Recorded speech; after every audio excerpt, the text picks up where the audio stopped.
if you keep hanging out with people who smoke, you eventually start smoking, which is what you start doing. She said, so what you hang out with hangs on to you. And I just broke down and cried because she didn't ask me. What you hang out with. Now, you hear this now. I'm telling you, man. What you hang out with eventually hangs on to you. That's it. And that one will preach. This is a journey. Let me take you on a journey. There will still be the journey. The journey. New sheriff in town, and his name is the journey. Journey. This thing is bigger than Nino Brown. This is the journey. The journey. What is it that moved you? The journey. The journey.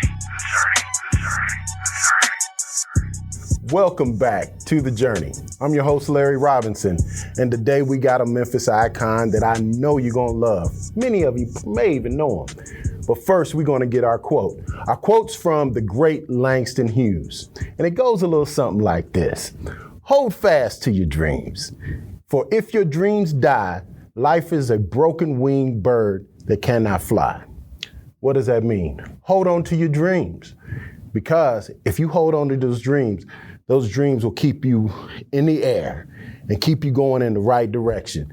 And today, this gentleman can help you with much of that.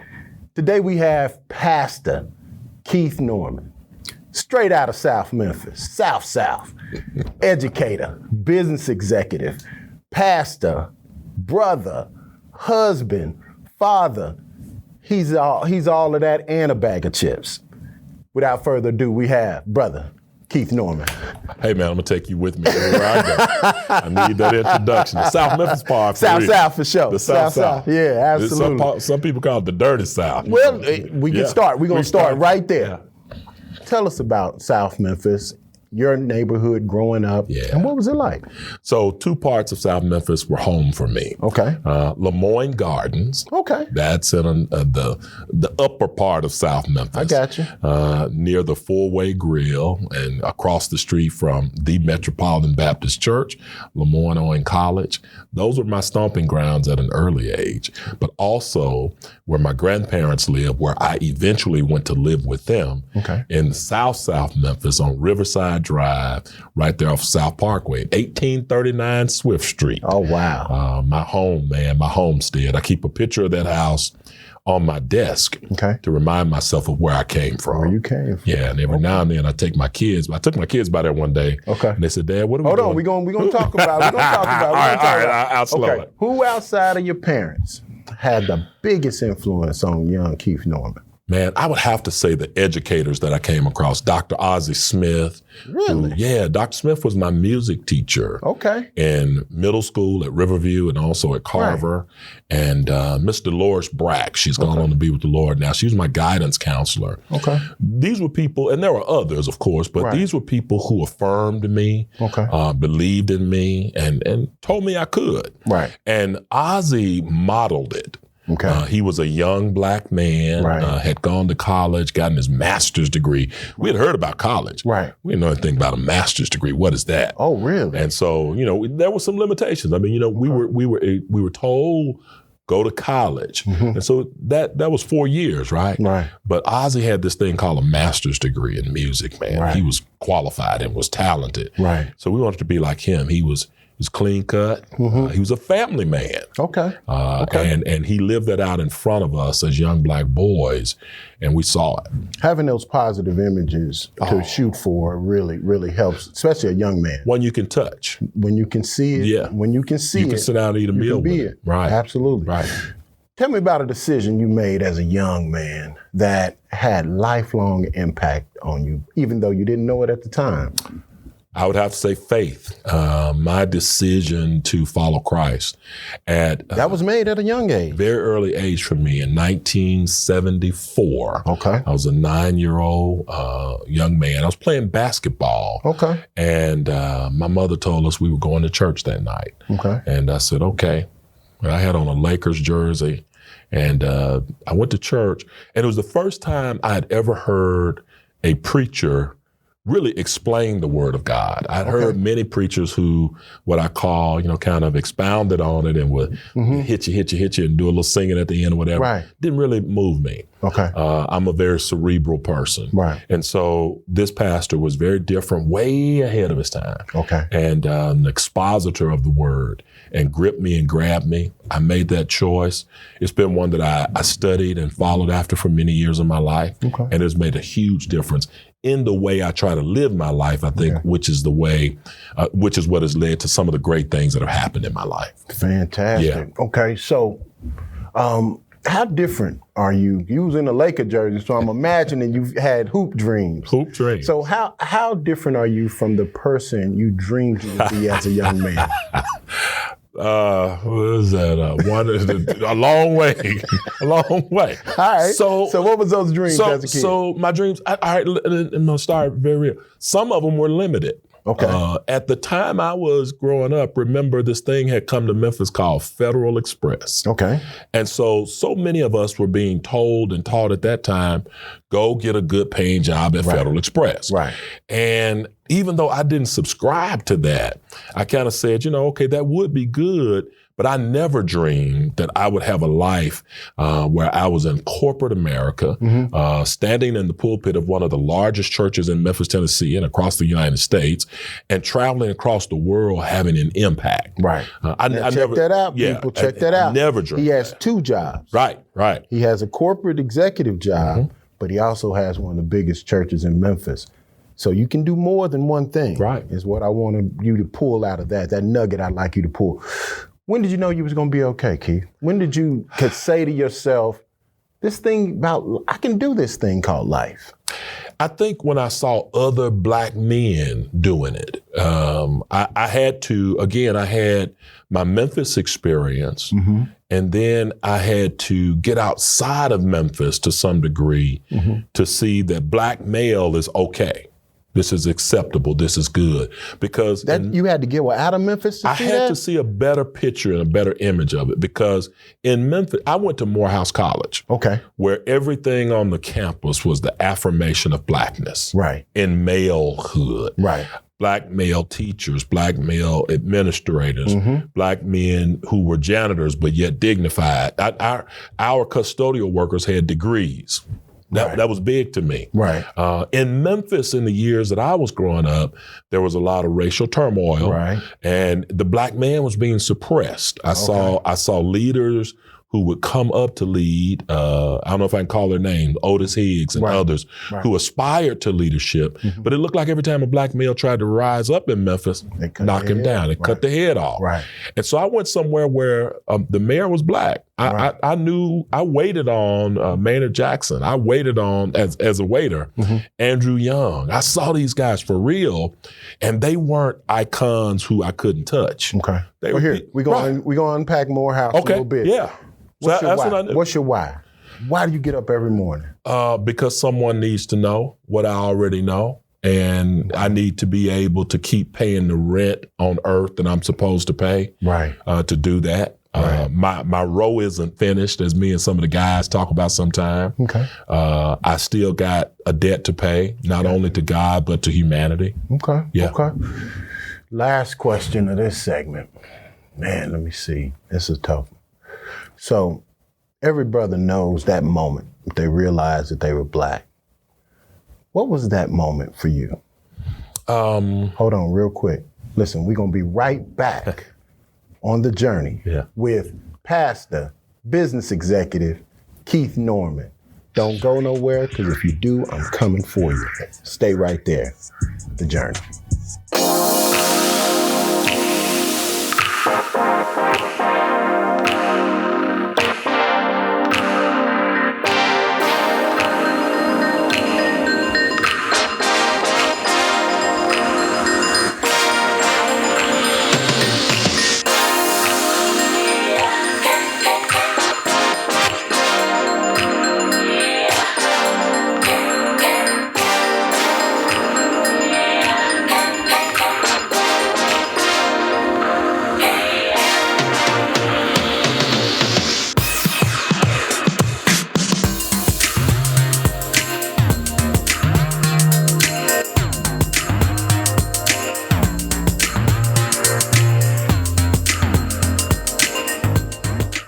and we are back on the journey.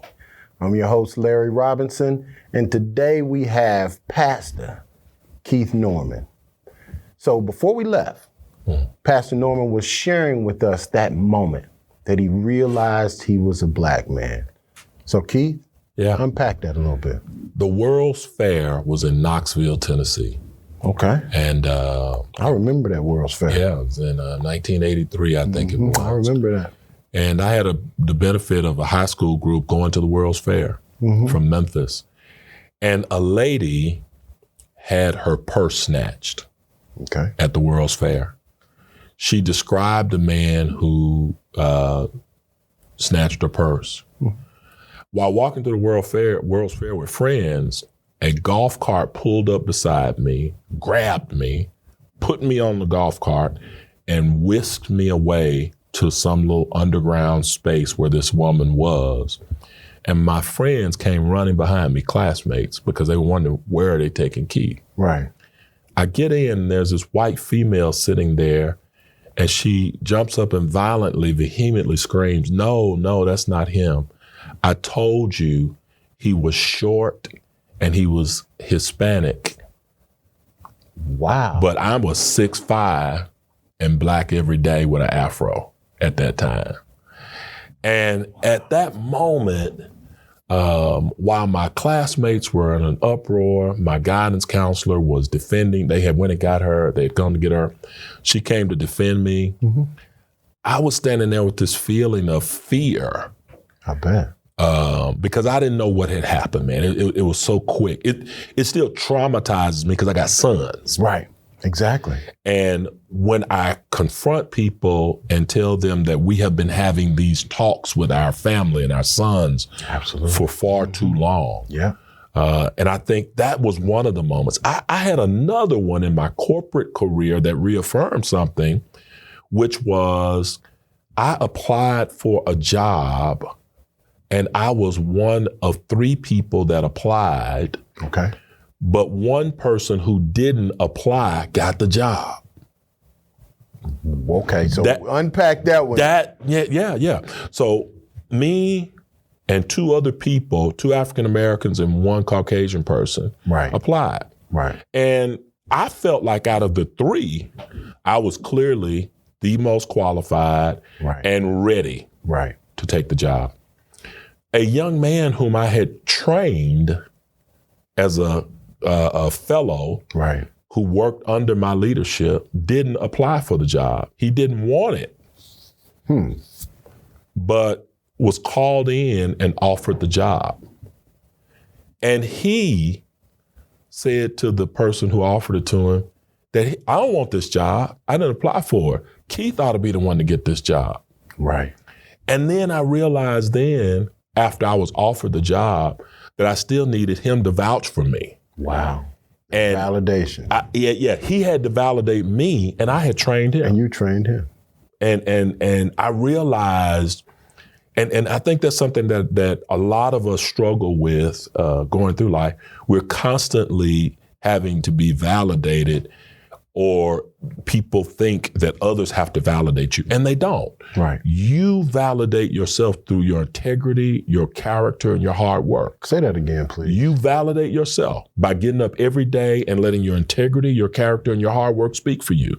You write it out every day. Right. And there will be some people who might not read it and don't understand it, but that doesn't diminish it. That doesn't take away from it. Right. You are who God says you are. And that is extremely important, because as black men, man, we go around this world and people never, ever notice us for who we are and the contributions we make. And I think that's something that I had to realize, you know what?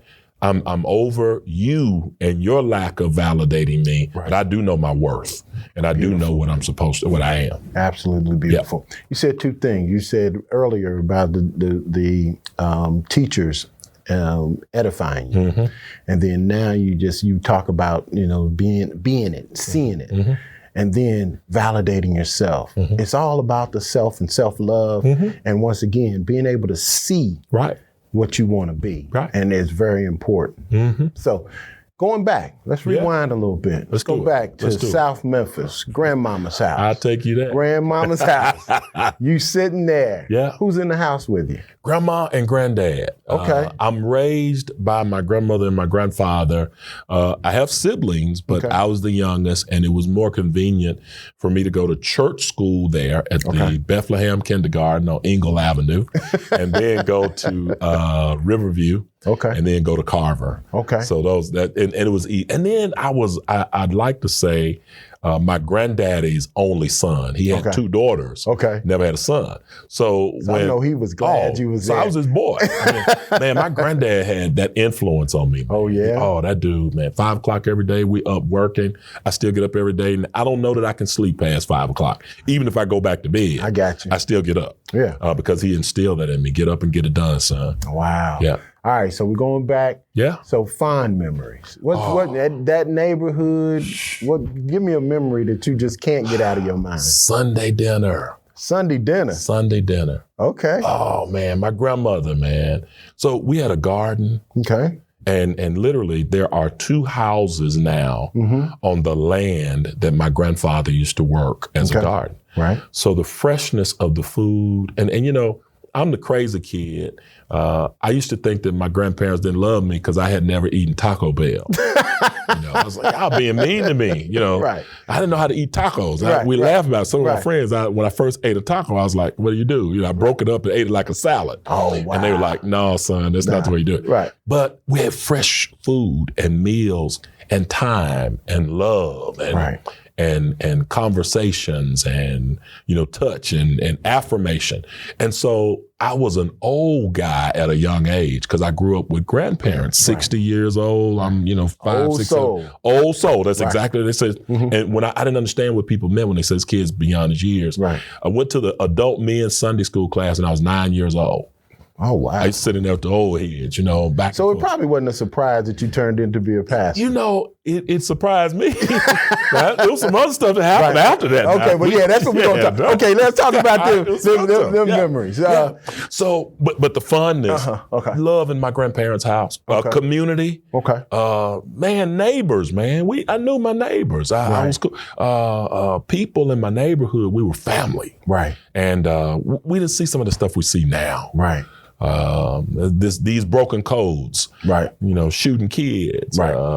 You know, tearing up your own. We didn't see You're that talking stuff. about code now. You seem like you know something about the streets. I'm saying what I'm saying. Okay. You know, look, man, we did not see, first off, I couldn't tell you what drugs were. Right. I couldn't tell you what drive-bys were in my days of growing up. Right. We played in the streets. Mm-hmm.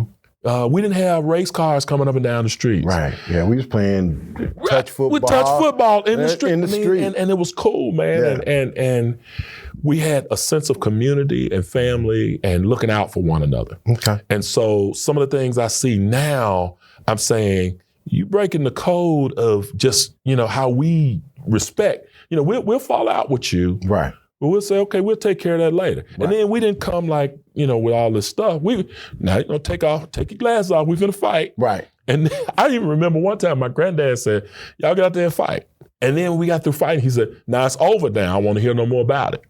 Y'all Really? go about your business now. It's over now. And it was.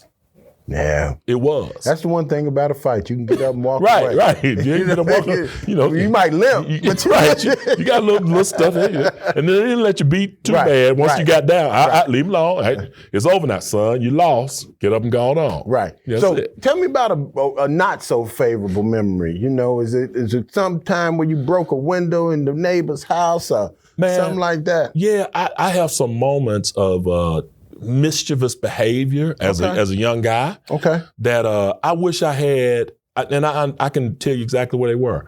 When the bull elephant left me, my granddad, at 15 years of age. Okay. 15, 16, 17, right there.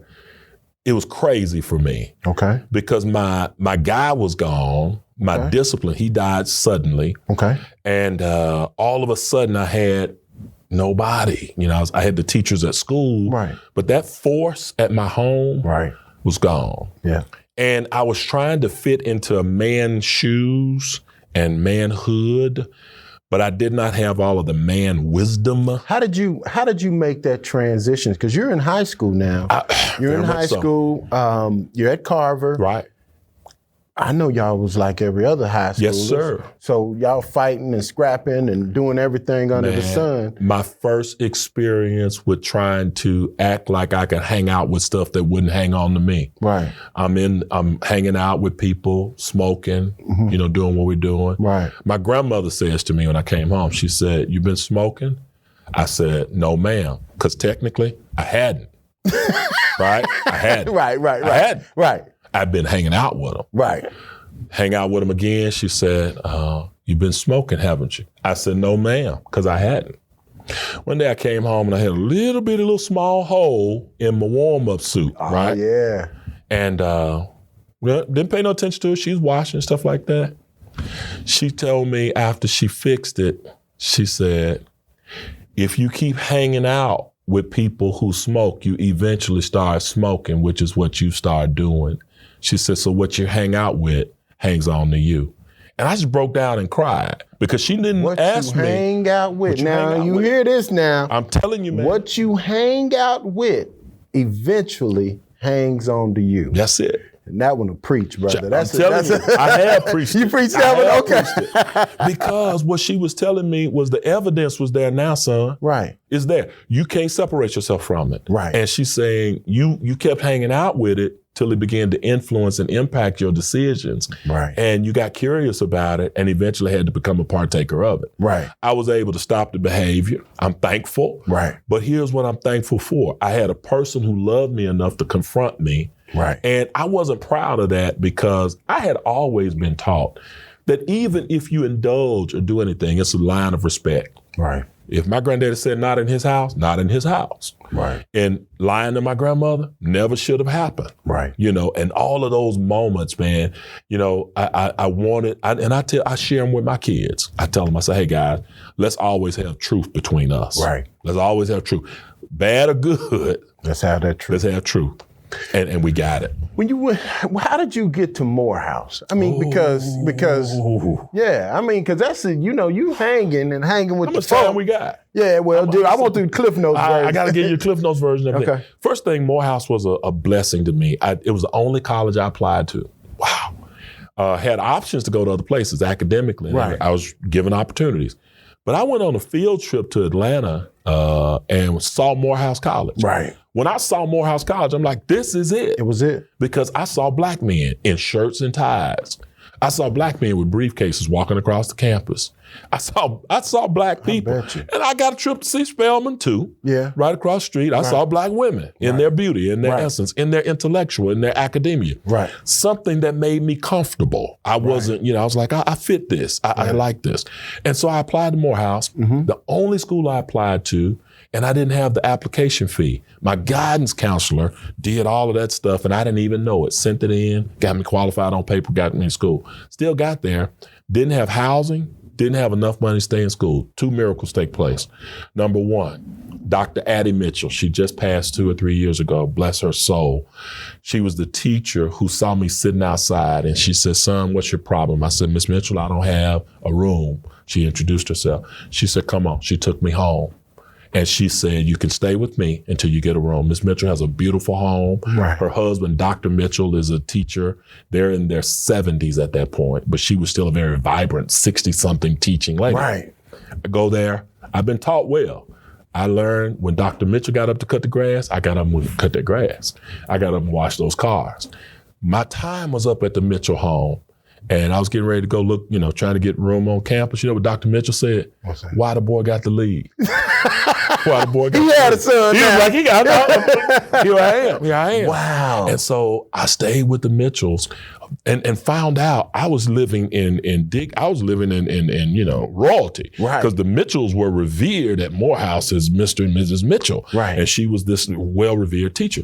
And then they both had Mercedes. I had never been in nowhere near Mercedes.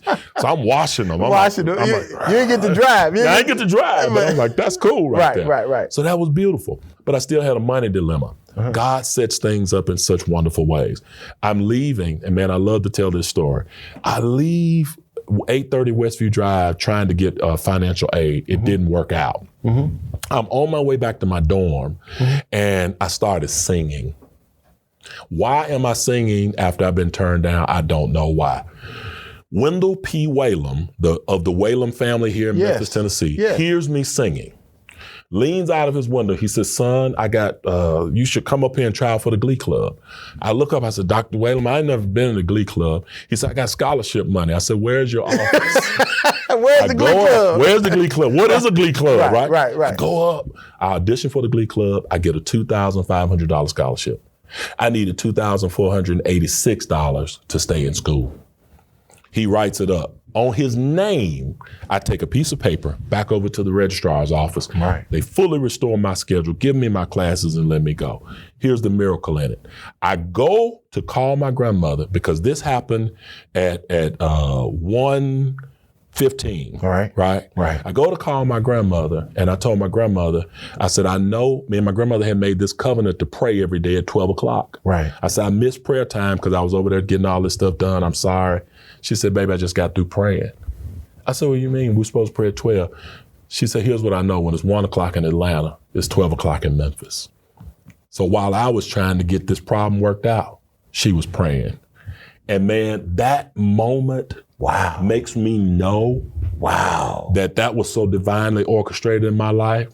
And I tell people, I said, Big Mama didn't have no college degree, but she had a knee degree. Right. She knew how to pray. She knew how to pray. And I'm the benefactor of those things, man. Wow. I benefited wonderfully from it.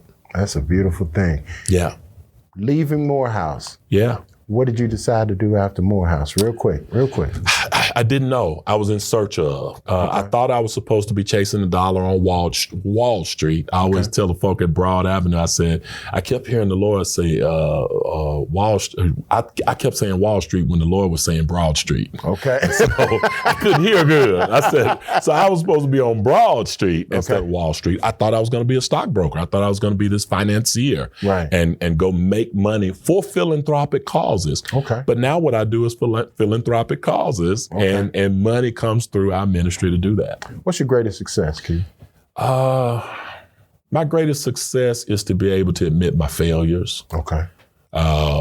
Success is fleeting. Right. The Bible says your success is staying committed to the book, the Bible.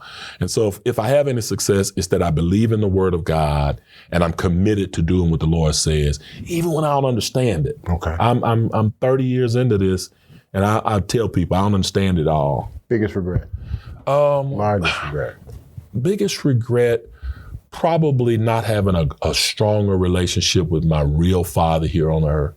We didn't have much time together, and in the latter years of his life, I learned so much about myself. Okay. Because what I would have probably thought about him, the good, the bad, the ugly, and the in-between, he showed me how much of him lived in me. Okay. And I could say, wow, I understand you a lot better because I see so much of me in you and me. Pastor, executive. Ooh. I want you to go back to South Memphis. Yep. That kid sitting at the table eating a bowl of cereal. What would you tell that young Keith Norman? What would you tell him? Attempt your imagination, man.